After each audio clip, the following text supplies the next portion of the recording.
আশা করছেন প্রশাসনের শুভ বুদ্ধির উদয় হবে। স্বাস্থ্য ভবনের সামনে আন্দোলনরত জুনিয়র চিকিৎসকদের বিক্ষোভস্থলে এসে এমনই বার্তা দিয়েছেন আরজি করের নিহত তরুণী চিকিৎসকের বাবা। জুনিয়র চিকিৎসকদের উদ্দেশ্যে তার বার্তা, সবাই ধৈর্য রাখুন, বাধ্য হয়ে এই আন্দোলনে নেমেছে আজ সকলে, বিচার পাবেনি।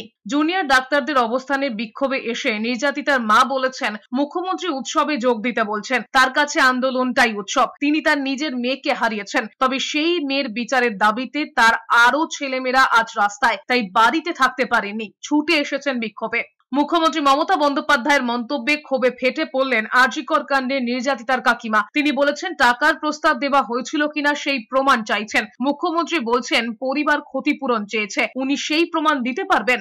বিক্ষোভস্থলে উপস্থিত হয়ে নির্যাতিতার দাদা বলেছেন প্রশাসন কি লুকোতে চাইছে, জবাব দিতে হবে। আন্দোলনকারীদের ধন্যবাদ জানিয়েছেন তিনি। সেটা যদি ওনার ক্ষমতা থাকে মানুষকে উৎসবে মাতাবেন।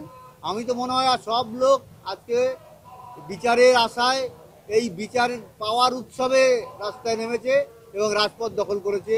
এবং আজকে যাদের বলছি কয়েক হাজার ছাত্রছাত্রী ডাক্তারি পড়ুয়া যাদের স্বাস্থ্য দপ্তর স্বাস্থ্য ব্যাপারে পরিষেবা দেওয়ার কথা, তারা আজকে রাস্তায় এসে বিভিন্ন দাবি দাওয়া নিয়ে আন্দোলন করছে।